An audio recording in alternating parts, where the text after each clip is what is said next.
This oral history of museum computing is provided by Koven Smith and was recorded on the 26th of February, 2021 by Paul Marty and Kathy Jones. So thinking back to the IMA, I did not overlap with Max actually. I was there under the previous director, who was Tony Herschel,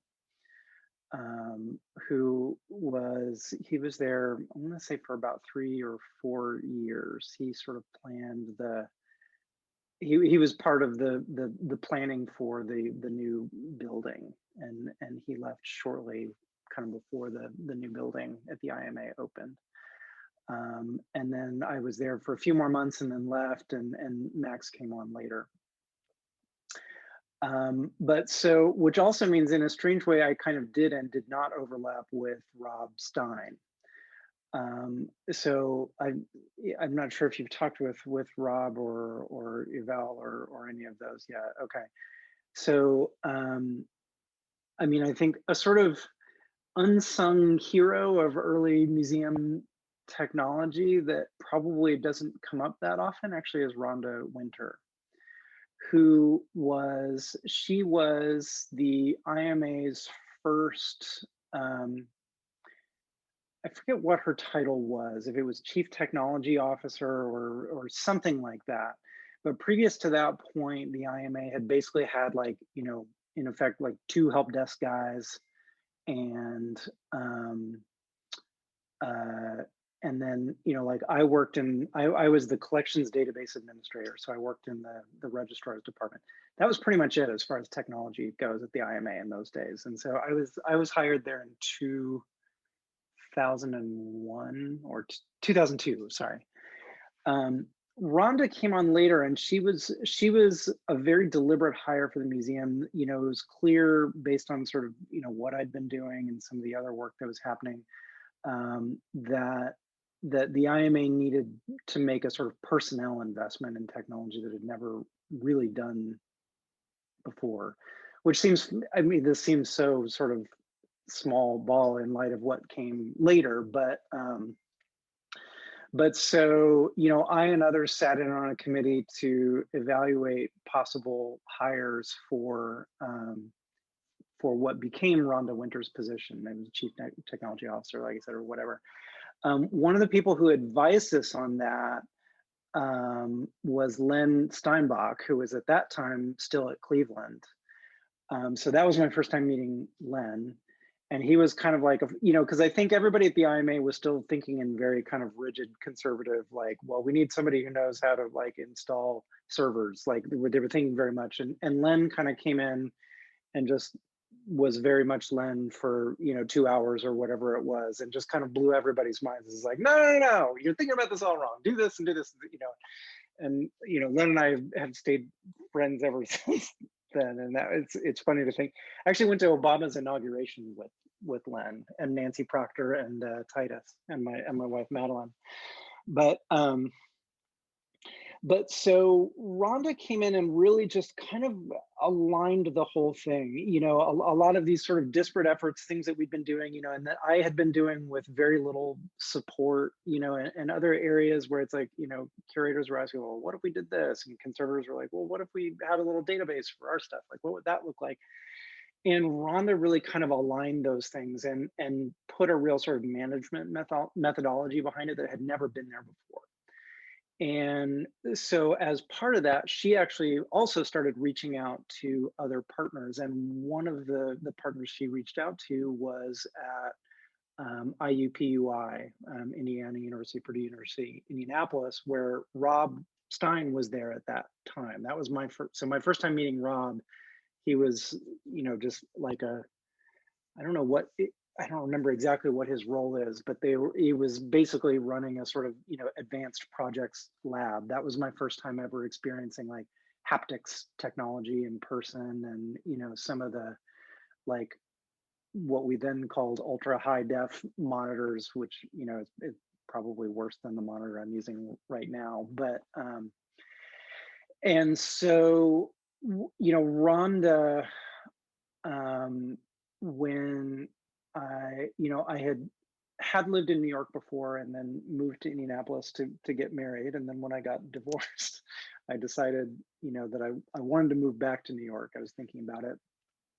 And Rhonda very much encouraged that. And I think pretty much put me in a position where I was able to get the job at the Met. I think without her advising, I don't know that that would have happened.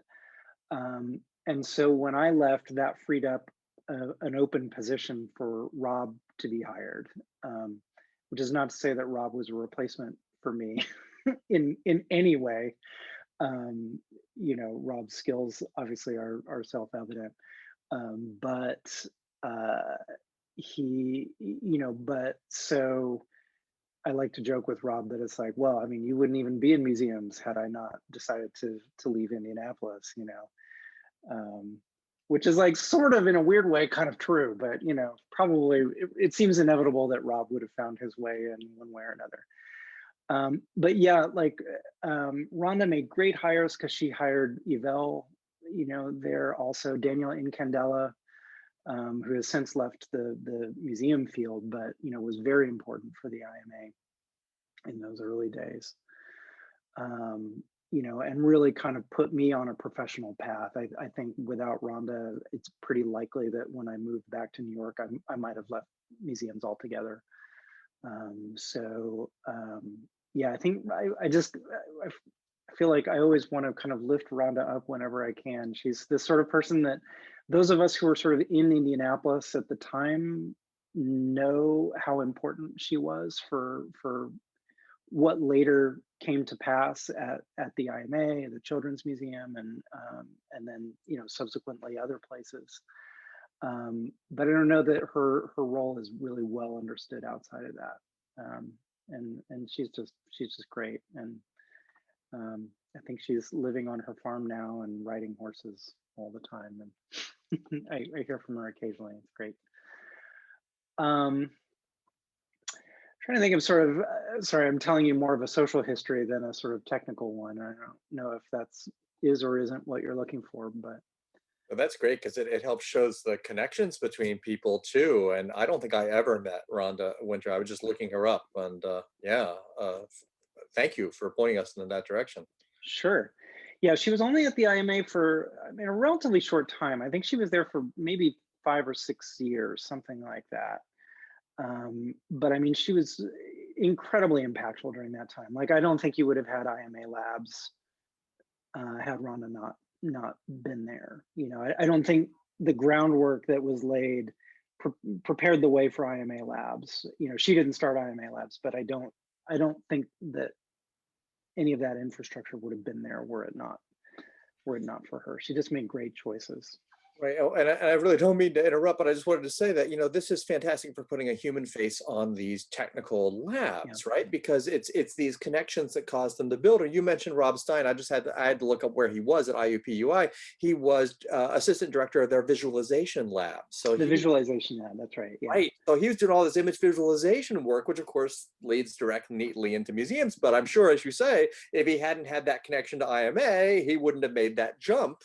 Yeah. Right. And I do also think, that was probably like I think we sort of take the, advanced technology university lab, like that marriage with museums seems sort of obvious to us now. And I'm not sure that it really was then. I felt like, those people were kind of working on very abstract technology. If they were intersecting with museums at all, it was often in more like, like preserving historic sites, maybe, like that kind of neighborhood. And so, like it would seem obvious now if you're looking to do a fancy project in an art museum that you might look to see if there's a friendly lab at the research university nearby that's doing some of that work. But, I don't know at the time that was, I mean, it's still the first instance of that I'm aware of. I'm sure there are others that predate it for sure, but it was that, and that was a really meaningful one. Like I saw technology in Rob's lab that I still haven't seen in since then. Stuff that was like, wow, this is amazing, and it has not metastasized into, like other commercial technology or whatever. Um, but I'm trying to think of sort of technology stuff that was really meaningful in those days. Like my work at the IMA I was the collections database administrator. And what I kind of brought to that position was I was the first person hired into that position that had any real kind of technical chops at all. It was like the previous person holding that position was primarily a photographer, and I mean he did great work, but he was kind of more of like a super user more than like somebody who could kind of go in and like run SQL codes or SQL queries and so forth.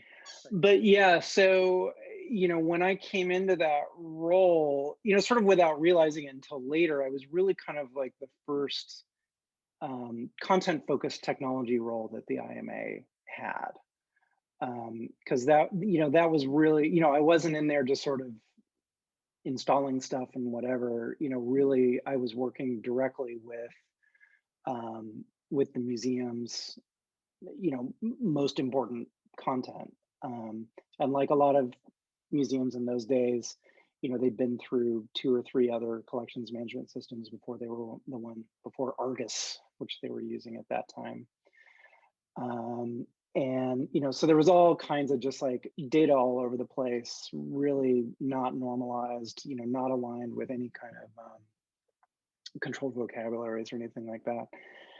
And there was a whole sort of users group of Argus, poor Argus users, all of us long suffering, who were trying to figure out how to kind of get things out of the data, because it was just, we were starting to get demands and requests to use this data in other ways. That was when that was, for the first time, it was like, oh, this isn't just kind of like a fancy card catalog. Like this is like, this data may have usability beyond just this system, and others other than just registrars may want to use it. And so, a big part of my job was cleaning up that data to make it more usable and more useful. And, and doing things like I actually, having to create workflow diagrams, which they'd never had before. So, and really sort of standardizing approaches to things where it's like, okay, well, when this situation occurs, then you basically, if then this variable is present, then here is the end state, here's the activity that occurs, or if this is present, then this other activity occurs. That never really happened before. And I remember hearing from one of the registrars like years later, like 10 years later, they're like, yeah, that diagram is still up in our office. Like we still use it to keep track of sort of the activity flow of things in the registrar's department. But so I think that was, if I recall, that led into kind of like my very first MCN, which was in Toronto. And so I'm sure we could look that up, but I feel like it must have been, no, like it would have been later than that, because I didn't start at the IMA until 2002. So it was whatever, and it was kind of a funny year because I feel like MCN had paired with another, like a library group. I can't remember now, but so it was sort of a big one. It was like, for MCN in those days, it was, kind of an overstuffed conference. I was terrified because I didn't know anybody. I'm sort of more more outgoing now maybe than I was then. I bought a suit for the trip because I thought that was what you were supposed to do. I didn't know how people dressed at conferences. So, so that was part of it. Yeah, there we go, 2002. So I would have been at the IMA for just a few months, really, when I went to MCN for the first time. And yeah, just things like I had never, I'd never been to a conference before, like didn't throw in it. And I ended up like my first night at the conference somehow ended up like going out to dinner with a rather heady group of people. It was like Amalia Kishet, Susan Chun, um, uh, Rob Lansfield, who saved the day for me, which Rob and I have talked about many times. Like, I mean, I was just terrified. I had no idea, and I said, I very quickly realized, like, oh, I'm not at just a you know, I'm not going to dinner with just sort of some random group of people. Like, these are heavy hitters here. I was sharp enough to recognize that. And it felt like way out of my depth, like, had no idea what anybody was talking about. And fortunately, Rob, who was sitting across from me at dinner, somehow we realized that he and I were both musicians. I'm a musician by background and training. And at that time, I was still leading a big band in Indianapolis.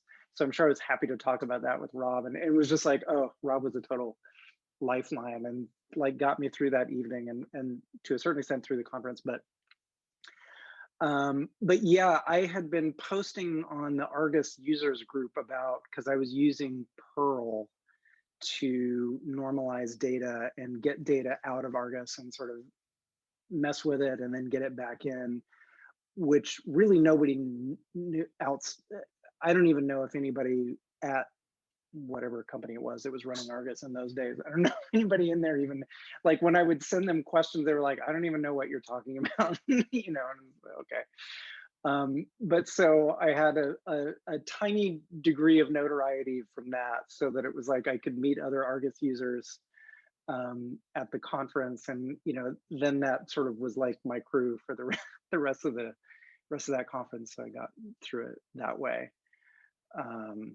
But I mean, it's so funny. I think in in those days, it like most of the MCN sessions felt like they were about collections management. I mean, that was like mostly what we were talking about, and everybody complaining about their collections management system. Not too different from today. But like that was really like the people that were doing museum technology in 2002 were often like me, like they were in the registrar's department, they were working with the collections management system, like, so it was them and then a few kind of like IT people.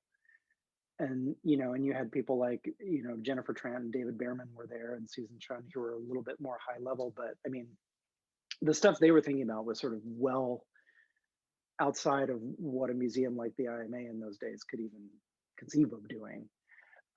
So they were sort of, in the ether, and were not really part of my orbit in those days. But that did change when I came to the Met, obviously, which I'm happy to keep talking about Indianapolis, or I can move on if you'd like, whatever, if you're getting what you're hoping to get. If Whatever you'd like to talk about. If you want to Okay. move on, we're ready. Okay. Well, so, yeah, so I had decided that I wanted to move back to New York. I was still very much a musician in those days, a jazz musician, and I was like, well, I mean, there's really not much tying me to Indianapolis anymore at this point, and I think I should go back to New York. Literally 24 hours after I'd made that decision, my friend Mike Rippey, who had been the former database administrator at the IMA, sent me a job posting. I don't know where he had seen it. He was like, oh, hey, did you see this? The Met's hiring this like content technology role that looks like it might be good for you. And I said, well, gosh, this just seems like, kismet or something. Like I should probably pursue this. Because I had it in my mind. I was like, well, I'm going to move back to New York. I'd love to stay in museums if I can. And I would really like to work at the Met.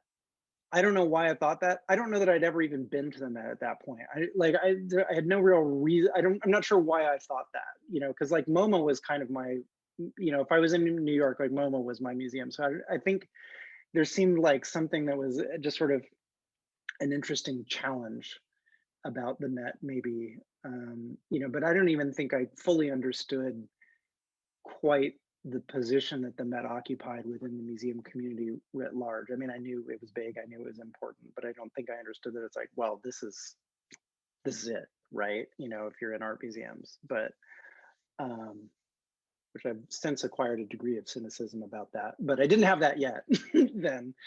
And so, uh, I applied for the job. I tried as hard as I could to find like friends of friends, anybody who might be at the Met. I was like, I'm sure they're going to get hundreds of applications, and mine is just going to be one of them. Like there's just no way that anybody's even going to see this. I tried really hard to get friends that see if I knew anybody who might be able to kind of encourage my resume to get a better look. No luck. And so I finally just kind of fired it off and sort of assumed that I would never hear back from them. And Rhonda Winter helped me write my cover letter, actually. Yeah, Rhonda Winter and my dad. And I was in my apartment in Indianapolis and got a random call from a 212 area code. And it was one of the HR recruiters at the Met. And I was like, who introduced himself, and we started talking. And about 2 minutes in, I suddenly realized, like, oh, I'm being interviewed right now. Like no preparation, like nothing, like literally just like cold called me and started talking to me about the job and asking me about my background. Like I just assumed that I had kind of written this off because it was like months later at this point. And anyway, but so then, a few weeks after that, I had a phone interview with Douglas Hegley, who he was deputy chief technology officer, I think, at that point, because this was still, there was no digital media department at the Met then. This was the Information Systems and Technology, IS&T department at the Met. And so Douglas was hiring me for the position of senior analyst for enterprise content management, the longest and most difficult to remember job title I've ever had, that anyone has ever had, I think, outside of government work maybe. But and so Douglas and I talked for about an hour. We got off the phone, and he and I have talked about it since, but I said, I bombed that interview. I was like, there is no way I'm getting this job. Like that went horribly. Like Douglas was like, because Douglas in interviews, I've since learned, like really plays things close to the vest. And he was giving me very little on the phone. And I was just like, well, this is not going to happen. And then, I think the next call was from the recruiter again saying, we'd like to bring you out to New York for an interview. And, and then it kind of went from there. And so, yeah, so then, 5 or 6 months later or whatever, I started at the Met. And so that was in 2005. When I interviewed at the Met, Christo's gates were still in Central Park. It was like the last week that was there. So I prepared for my interview underneath one of these orange gates in Central Park, which was, kind of memorable. And yeah, it was sort of a strange role in those days, because this was sort of like, this moment where we were transitioning away from much more kind of a very IT approach to technology to one that was sort of more content focused.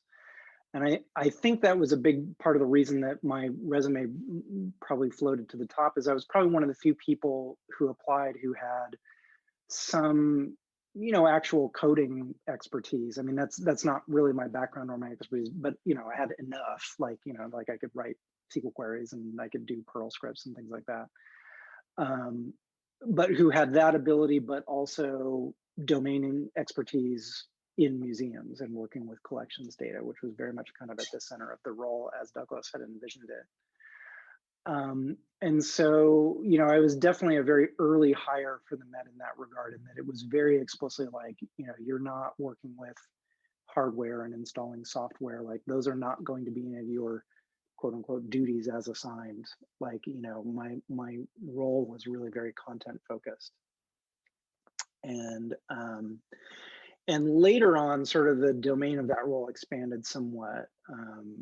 But initially I was very focused on just trying to understand what content repositories existed throughout the Met, because that in and of itself was a whole long research project, and trying to understand that content at a very like atomic level. Like, well, what is this?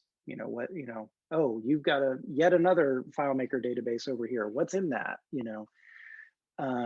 And and so, I was partnering often, I was working for Douglas, but I was partnering often with Susan Chun's team, which in those days included Michael Jenkins, who I'm sure will come up here and there in your discussions.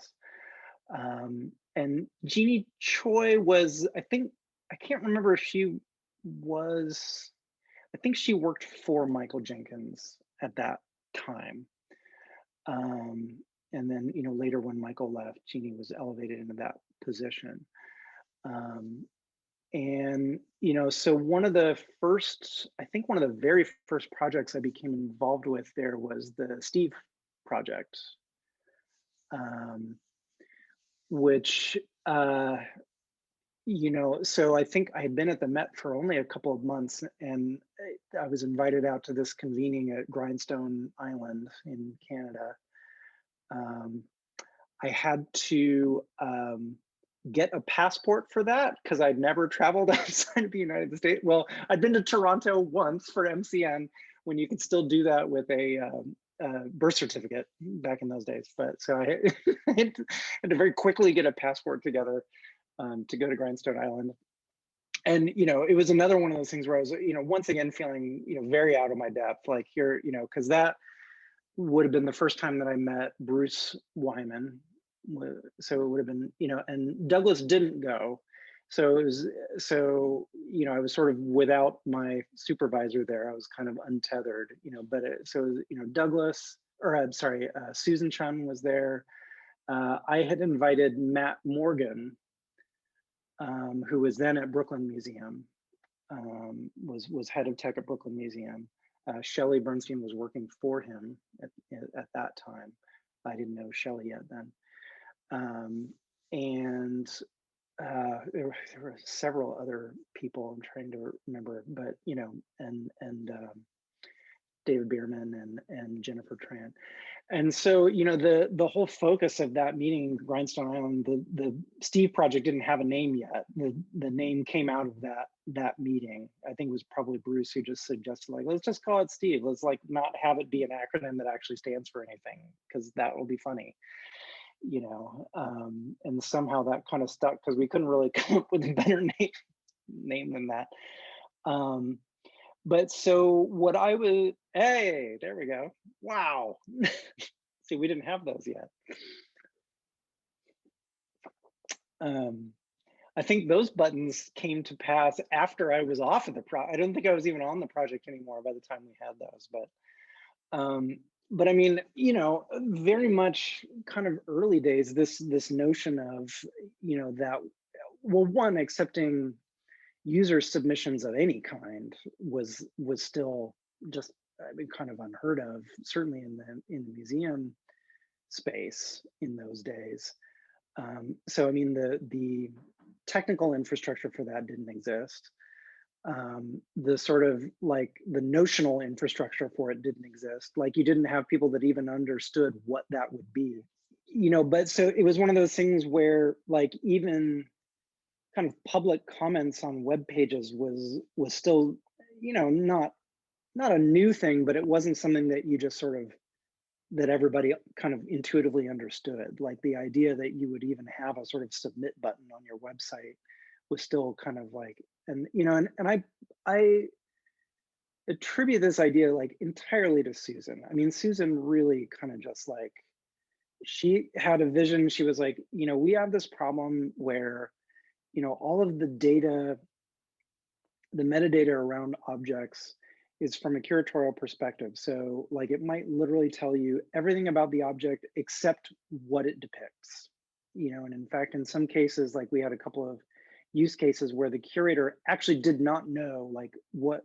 a photograph was of, the curator could tell you everything else about it who made it, when, what style it is, the technique, but literally like, where is this place that's being depicted in this photograph?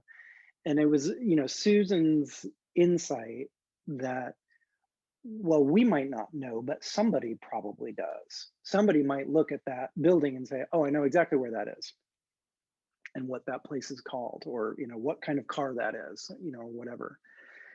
And, Susan's just really like kind of, will to make this happen, kind of put in place this, whole kind of technical infrastructure for collecting user submitted tags to help us kind of visually identify things, which, in a way is like, I would still kind of love to have that. I mean, I think we, I think there's still potentially a lot of use for that. My contribution to the project in those days was, I was doing work on a project with the Met's library, to scan old newspaper clippings that, they had a clippings archive. Anytime a newspaper, would mention the Met, going back to 18 whatever it was, these clippings went way, way, way, way back. And so I was doing a project there where we were exploring the possibility of, once you had scanned these documents, that you could maybe use natural language processing to try and cluster things together and say, oh, all of these things relate to similar subject matter. And so we were using MATLAB and, a couple of other applications, a lot of Perl in those days, because that was sort of what I knew best. But looking at, can we sort of process this undifferentiated text and turn them into useful tags? And so for the Steve project, some of what we were doing was seeing, well, if we programmatically extract tags from text, from collection records and other related materials, are those tags better or worse than those that are submitted by just regular old people? And the early studies we did turned out that it was like the stuff that was submitted by people was certainly at least as useful, and in a lot of cases more. But natural language processing was sort of like a real big thing for a minute, because it was very new and very exciting. And it was highly specialized, and it was kind of real fancy. I think some of my first MCN presentations dealt with some of this, because we were doing a lot of semantic web work as well, trying to learn how to, if we could catalog the Met's collection data using RDF and OWL and other semantic ontologies and things like that. And so natural language processing was a part of that. So that was kind of like my early days at the Met, and that was right around that time would have been when I brought Don Undine into work for me at the Met. Don later became, after I left the Met, he became the head of the Met's media lab and makerspace. Basically the first makerspace ever in a museum, to my knowledge. He now runs the makerspace at Georgetown University. If he's not on your schedule, he should be. He's, was definitely at the Met at a very sort of pivotal moment, when we were making sort of yet another shift, much more focused on kind of almost like a more playful and open-ended use of technology and platforms, and really trying to leverage commercial technology in a way that we never had before, because everything to that point had all been like, well, if we need it, we have to build it somehow, and there aren't very many people around that know how to do that.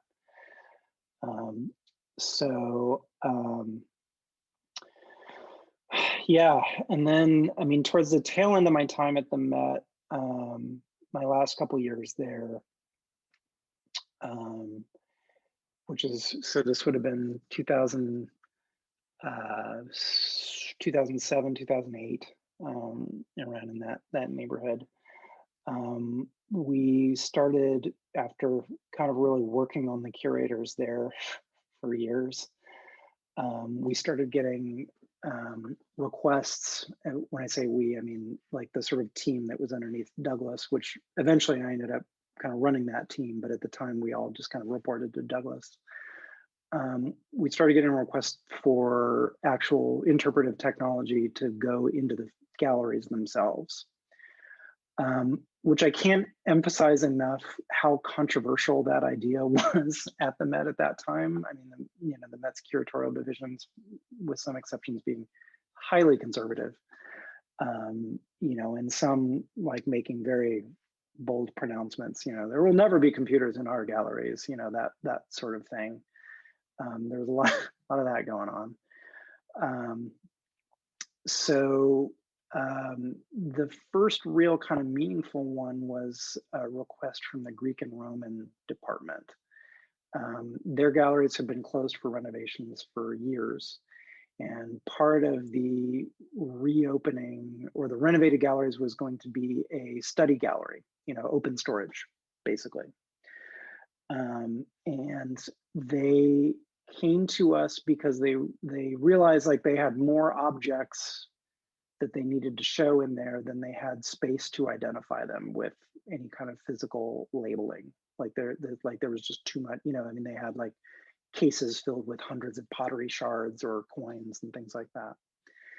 And so the head curator there at the time, whose name I'm now unfortunately not remembering, but he came to us and said like, basically is like, is there a way that we could have computers do this? Like, was probably about as sophisticated as the request was, and I think Douglas in particular, and me too, I think we sort of were like, okay, this is like finally our chance, like this is like, now we can really do something. Like we're not sort of doing like experiments in the margins, that are interesting, but like this is something that'll go in the gallery and might be there permanently, So it was like, but for the curatorial team, their default position was, we're not going to do this. Like we're interested, but we're probably not going to do it. So it was like every single meeting was, we had to kind of win them all over again to do it. And so eventually we, settled on a methodology, which is that, there would be a series of kiosks along one wall in the gallery, the study gallery, whose purpose would really be just to show label copy for the objects. That's it. Like nothing else. Like that, it's still yet to be determined exactly how you would match what you saw in the kiosk to the objects that were in the cases. But we were sort of like, well, we'll figure that out somehow.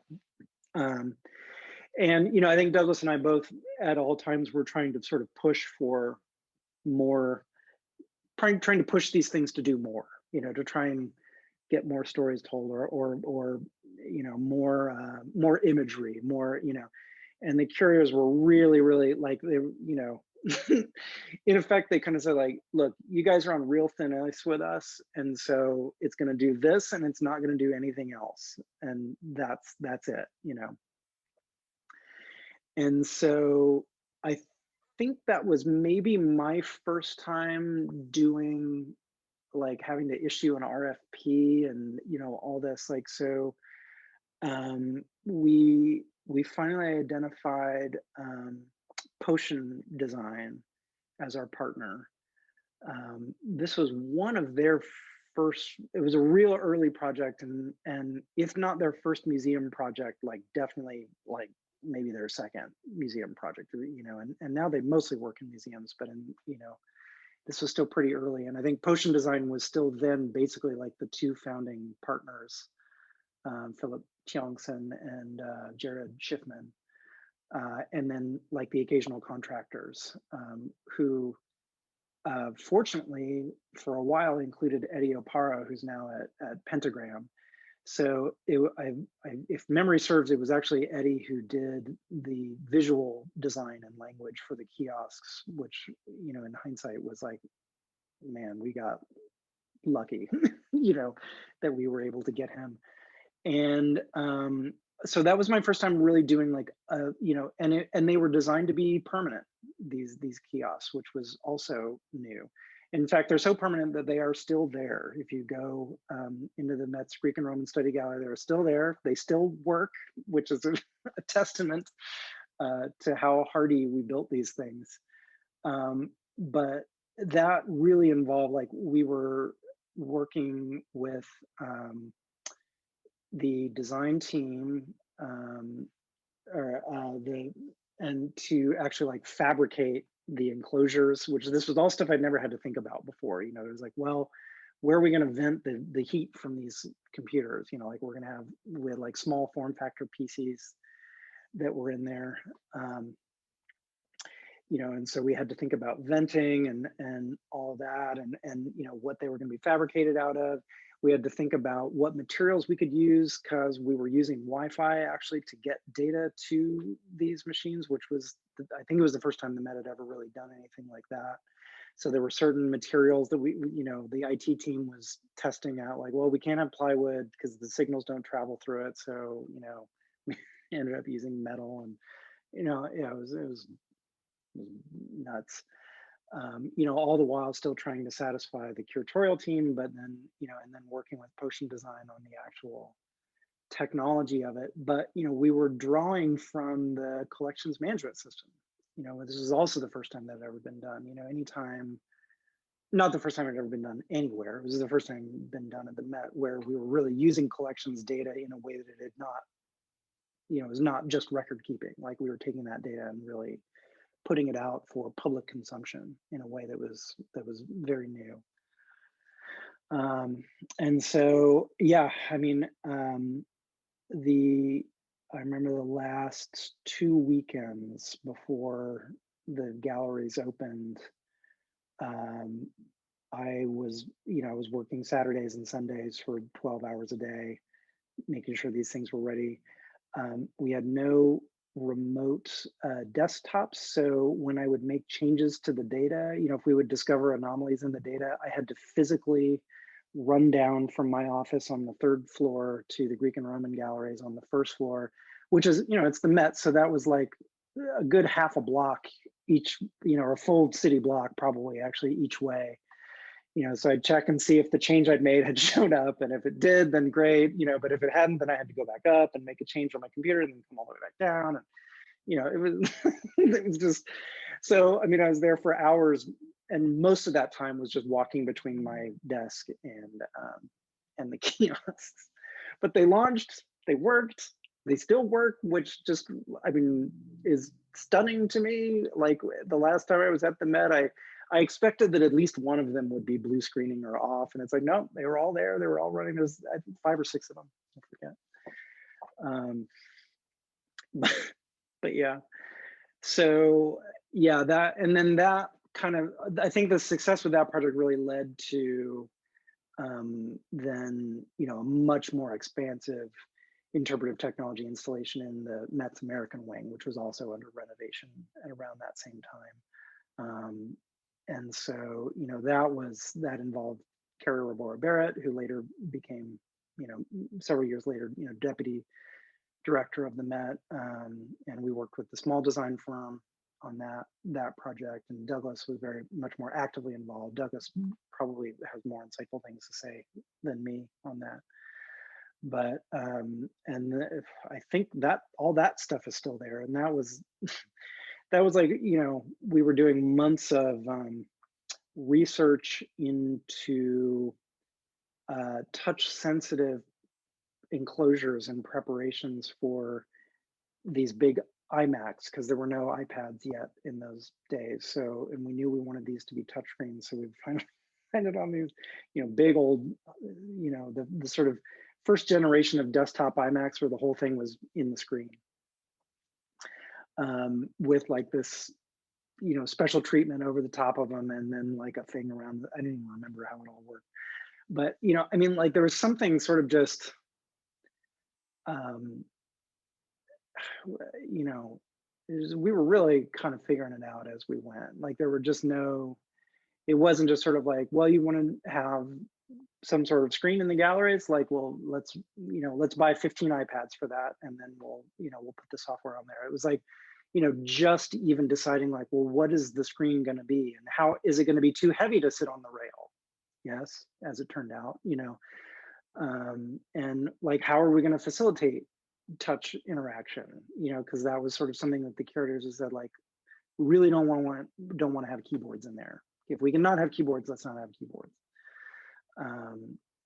But so all this was sort of like we were figuring it out as we went, and in the Met we were lucky then, to have the kind of budget to work with a partner like David Small design firm who would just make great decisions, was a really great creative partner, and just had great ideas, because it's, I mean, I still, people mention those to me, mention the American Wing and the Greek and Roman stuff, which is sort of astonishing, because I think even then I didn't think any of that stuff would still be in those galleries 5 years later, much less now 15 years or whatever it is. So yeah, that stuff was crazy. I was just reflecting as I was taking some notes here, Koven, about some of the philosophical shifts that you've touched upon here, right? Because you've talked about the shift about how museums think about, for lack of a better word, the tech guy in a museum, right? From someone who installs the hardware and the software to someone who's actually working with content through technology. Then you also talked about the shift from viewing the visitor as the passive consumer of information to the active producer of knowledge with social tagging in the Steve Dot Museum. And now talking about the shift in the curator's perspective about using technology and an active role in the galleries themselves. Yeah.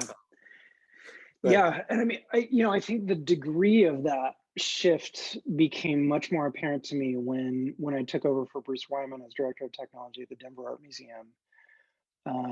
There I was overseeing a team of what later ended up being about 7 people. It was smaller when I first got there, but I joked, not really much of a joke because it was pretty much true, that by the end of my time at the Denver Art Museum, my job had basically become showing up to exhibition committee meetings and basically just saying, like, where do you want the iPads to go? It was just like, that was part of the reason I left, was like we had reached a point where there wasn't a lot of figuring it out anymore. It was very much like, we have an accepted way of doing this, and now we're just sort of executing on that. But that was a real change, definitely just in that, like, whatever that was, 2 or 3 year period. And I mean, like, and it's funny to think about the projects that sort of bridge that moment. Like, because I was involved with the conservation space project, but the project was like, can we basically build the equivalent of a collections management system but for conservators? A thing that I think is so, like, the reason that one kind of makes me chuckle is like, all the sort of specs for that project were created before the iPad existed, before there were tablet computers, basically, when even laptops were sort of rare, like maybe your IT people had them, but like certainly nobody else in the museum did. And then like, so, and then all that sort of was introduced, and there's this very pronounced shift towards an acceptance of commercial technology that was not present before. And the notion that a conservator would not catalog his or her work using a tablet seems asinine now, but I mean, like, this was, we were sort of working on a spec that was created before that existed, and it was quite a seismic shift. Like that, I guess I've had the good fortune to sort of be present for a number of those things, or even thinking about the fact that it's like, I'm pretty sure I had a Twitter account before the Met had one, before there was a Met Twitter account, before we thought that that would even make sense, that like an organization would have a Twitter account. That just, why would you do that? And it's been kind of fun to sort of be on both sides, but it also means that, I think people of my vintage, still fight a lot of those old battles. Like like there's still a part of me that feels like, if I go into a project, even though I'm a freelancer now, and it's like, by the time I'm getting called, like they want to do technology, like, like you're not calling me until you're ready to do that. But I still have this notion, this part of me that's like, I'm going to really have to sell this. I'm going to really have to work hard to convince them that this is a good idea. And it's like, I don't have to fight those battles anymore, but I'm still like mentally conditioned to do so, I think. And I think a lot of us, like, I feel like when I talk to Nick Honeysett, I hear similar strains when he talks. This might be a good place for us to wrap up. I'm thinking. I just really love the philosophical shifts that you're describing here. The seismic shifts. I mean, we've lived through a time period here where the museums didn't use computers, to where if the power goes out, I can't get any work done. Right? Yeah, exactly. We're talking about. Sorry, go ahead. Yeah. Oh, No, I was just gonna say, you were talking about the power outage in Austin. I was just thinking the other day about when Hurricane Hermine hit Tallahassee. The whole city was without power for more than a week. It was a disaster. And I ran into a colleague of mine who is a professor of religion. And he said he was stuck. He was working on a paper about the Dead Sea Scrolls, and he couldn't make any progress because he didn't have power. And he said that's the craziest thing that had ever crossed his mind, that he wouldn't be able to write a paper about the Dead Sea Scrolls because he couldn't turn on his computer. Well, like, yeah, I mean, in a short amount of time, I went from working in the registrar's office in the basement of the IMA, where, one of the registrars, when she was compiling exhibition checklists, was literally cutting and pasting documents together. Like, I mean, like literally cutting out pieces of paper and pasting an exhibition checklist together. To then just, not even 5 years later, like, we've got the Steve project and the stuff in Greek and Roman, and, the American wing, and I'm working on the conservation space project. It's just like, I mean, a total change in sort of the scope of what tech does, in museums. And I mean, yeah, I don't know. And yet, I mean, this is the other philosophical discussion we're probably not going to have time to get into now, but, certainly looking at the way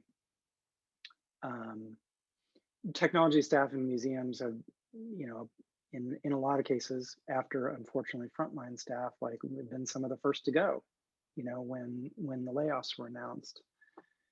And, it's like, it sort of feels like we're begrudgingly accepted now, finally. But in many ways, like, we're still, I think for a lot of decision makers in museums, our work is still not part of the core. It's not the core to the work. I think it was Dan Brennan who said something to the effect of, like, it's like the message that directors are sending their boards is, well, don't worry, we didn't fire any curators. Like, it hasn't gotten real serious yet. We didn't fire any curators yet. And that has certainly been disheartening to look to see. I don't want to overstate it. I mean, our positions are often some of the highest paid in museums, and in many ways, it's, like, we've had fun jobs and are often well compensated for doing so. But at the same time, it was sort of a slap in the face of, like, oh, just a reminder, like, you're still sort of like second tier as far as the museum is concerned. Like, you're not as critical to mission as you might think you are. I don't want to end on I'm going to end on that very down note, but I do feel like that is something that's like, when I still see the old battles being fought, that's one definitely where I look at it and I was like, yeah, that's all still there, Yeah. I guess to end on a more positive note, that I think that if we look back over the scope of your career, though, you've seen that positive movement forward, the changing right? 20 years ago, people wouldn't be letting you do the things that you're doing now in museums, right? Yeah. So I was joking yesterday. I was like, I mean, at least when I talk to museum directors now, when they talk about technology, it's less like sort of ignorance and anger, and it's at least shifted into guilt. Where it's now the perspective is, I know we should be doing more. I know I should know about this, but I don't. And it's like, well, it's progress. If you feel bad about it, at least, so because that wasn't always the case before.